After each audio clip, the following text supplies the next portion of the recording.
दोस्तों, आज हमारी कहानी का शीर्षक है घर जमाई। हमारी कहानी घर जमाई में रवि, ममता, रामपाल जी और लक्ष्मी जी के इर्द गिर्द घूमती है। रवि जो हमारी कहानी का जमाई है, जिसे अपना आत्मसम्मान बहुत प्यारा है। ममता से उसकी शादी होती है, जो बहुत अमीर खानदान की बेटी है। वह रवि को बहुत चाहती है।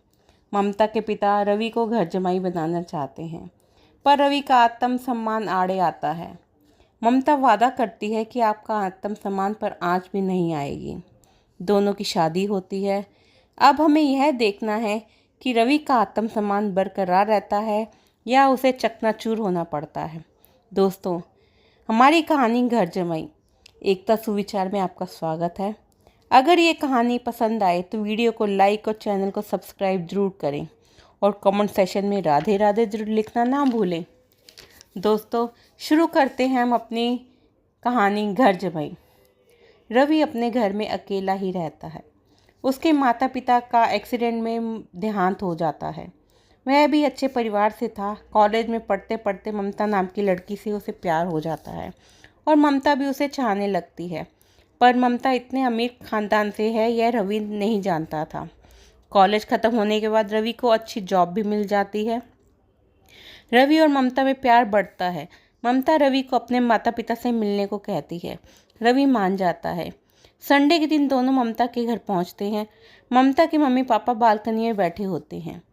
रवि ममता का इतना बड़ा घर देखकर हैरान हो जाता है। रामपाल जी एक बहुत बड़े बिजनेसमैन हैं। उसका नाम रवि ने अपने ऑफिस में खूब सुन रखा था।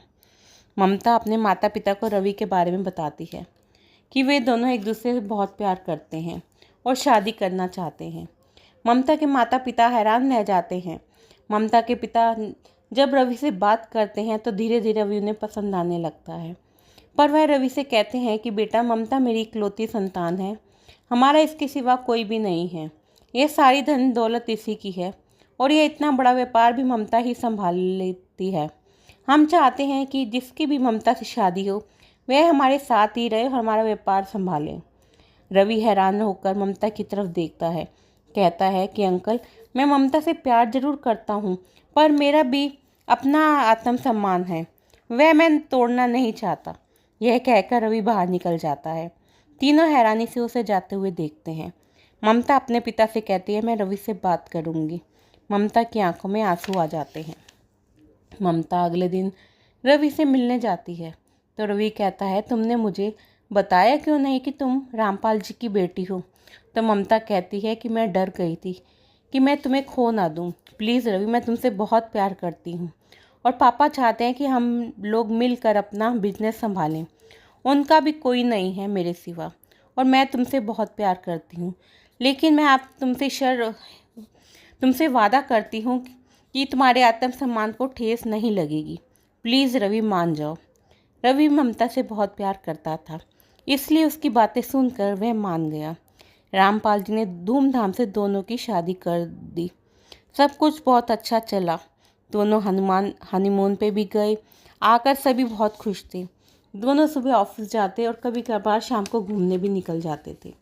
लक्ष्मी जी रवि को अपना दामाद ना मानकर अपने बेटे के रूप में ही मानती थी। उसकी हर छोटी छोटी ज़रूरतों का ध्यान रखती थी।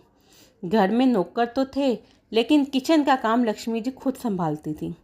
पर रामपाल जी थोड़े रूखे स्वभाव के थे। रवि अपने ससुराल एक नए घर जमाई के रूप में रहता था।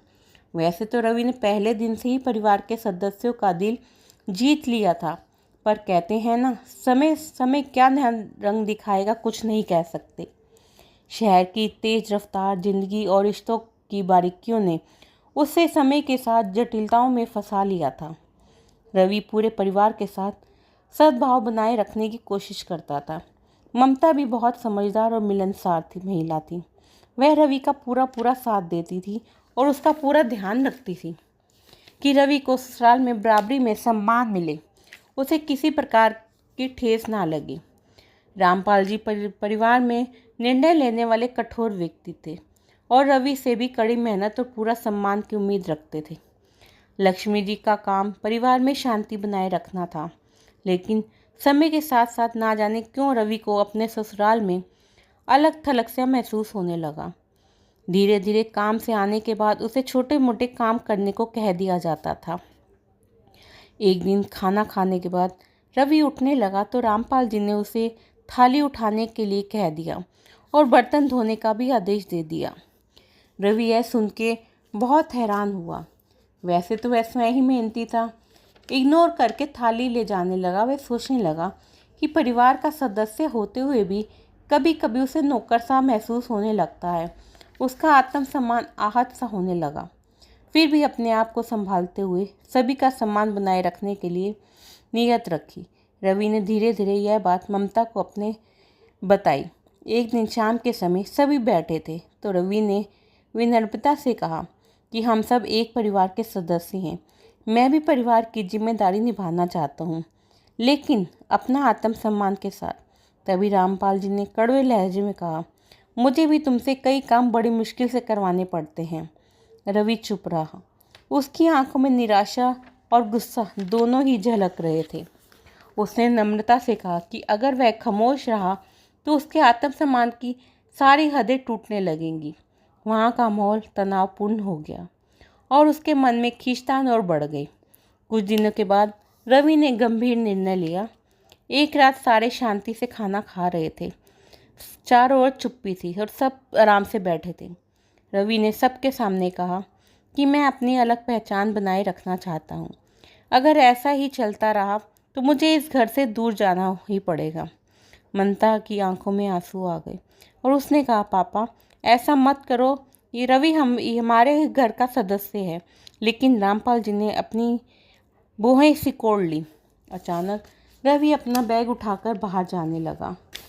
तभी ममता ने उसकी बाहें पकड़ ली और रोते हुए कहा, मैं भी तुम्हारे साथ चलूँगी। तभी रवि ने कहा, तुम्हें यहीं रहना चाहिए। मैं तुम्हारा रुलाने वाला बेटा नहीं हूँ।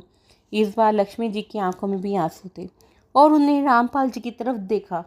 उन्हें अचानक महसूस हुआ कि उनका अहंकार उनकी बेटी और दामाद जैसे बेटे का दिल दुखा रहा है। उनका उस अहंकार के साथ जो रिश्ता बन गया था उसे समझा और उसके मन में पछतावा होने लगा। रामपाल जी ने आगे बढ़कर रवि को गले लगाते हुए कहा, बेटा मैंने तुम्हें गलत समझा। यह घर भी तुम्हारा है और तुम्हारा आत्मसम्मान भी हमारे लिए अहम है। रवि की आंखों में चमक आ गई और रामपाल जी ने रवि से माफ़ी मांगी तो लक्ष्मी जी ने अपने बच्चों को गले लगा लिया और कहा, अब आगे से जाने के लिए मत कहना। इस तरह ममता ने रवि के आत्मसम्मान को ठेस नहीं लगने दी।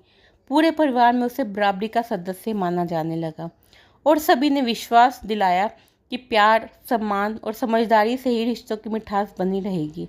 दोस्तों, यह कहानी कैसी लगी?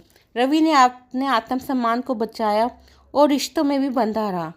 दोस्तों, ये कहानी पसंद आए तो वीडियो को लाइक और चैनल को सब्सक्राइब जरूर कीजिएगा और कमेंट सेक्शन में तो राधे राधे बनता ही है, ज़रूर लिखिएगा। धन्यवाद।